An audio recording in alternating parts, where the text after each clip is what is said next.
Setelah semuanya itu, Allah mencoba Abraham. Ia berfirman kepadanya, Abraham. Lalu sahutnya, Ya Tuhan.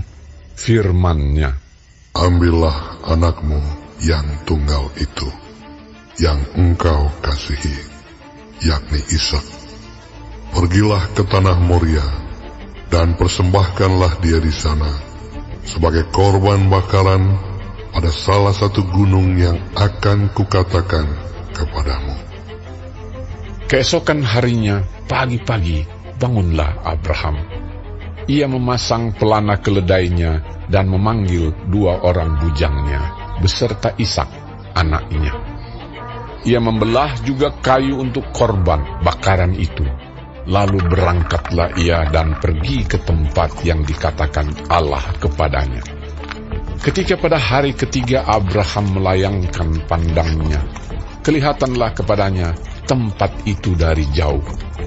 Kata Abraham kepada kedua bujangnya itu, Tinggallah kamu di sini dengan keledai ini. Aku beserta anak ini akan pergi ke sana. Kami akan sembahyang. Sesudah itu kami kembali kepadamu. Lalu Abraham mengambil kayu untuk korban bakaran itu dan memikulkannya ke atas bahu Ishak, anaknya, sedang di tangannya dibawanya api dan pisau. Demikianlah keduanya berjalan bersama-sama. Lalu berkatalah Ishak kepada Abraham ayahnya, Bapak, sahut Abraham. Ya anakku. Bertanyalah ia, di sini sudah ada api dan kayu. Tetapi, di manakah anak domba untuk korban bakaran itu? sahut Abraham. Allah yang akan menyediakan anak domba untuk korban bakaran baginya, anakku. Demikianlah keduanya berjalan bersama-sama. Sampailah mereka ke tempat yang dikatakan Allah kepadanya. Lalu Abraham mendirikan mezbah di situ. Disusunnyalah kayu, diikatnya Ishak anaknya itu, dan diletakkannya di mezbah itu di atas kayu api. Sesudah itu Abraham mengulurkan tangannya, lalu mengambil pisau untuk menyembelih anaknya.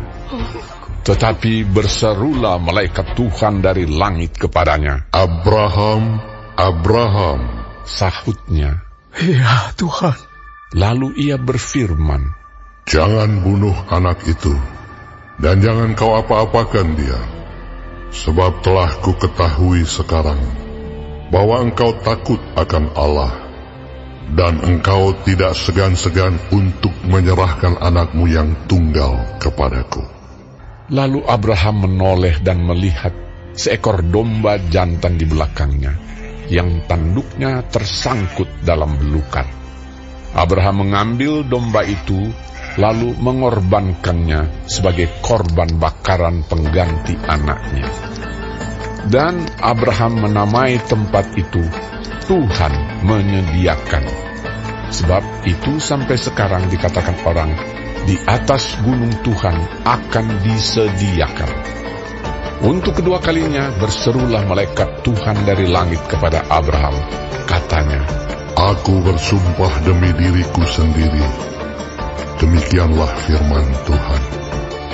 Karena engkau telah berbuat demikian, dan engkau tidak segan-segan untuk menyerahkan anakmu yang tunggal kepadaku, maka aku akan memberkati engkau berlimpah-limpah, dan membuat keturunanmu sangat banyak, seperti bintang di langit, dan seperti pasir di tepi laut, dan keturunanmu itu akan menduduki kota-kota musuhnya. Oleh keturunanmu lah semua bangsa di bumi akan mendapat berkat, karena engkau mendengarkan firman-Ku. kemudian kembalilah Abraham kepada kedua bujangnya, dan mereka bersama-sama berangkat ke Beersheba, dan Abraham tinggal di Beersheba. Sesudah itu Abraham mendapat kabar, Juga Milka telah melahirkan anak-anak lelaki bagi Nahor, saudaramu. Us anak sulung, dan Bus adiknya, dan Kemuel ayah Aram. Juga Keset, Haso, Pildas, Yitlaf, dan Bituel. dan Betuel memperanakan Ribka. Kedelapan orang inilah dilahirkan Milka bagi Nahor, saudara Abraham itu. Dan gundik Nahor yang namanya Reuma melahirkan anak juga, yakni Tebah, Gaham, Tahash, dan Maakah.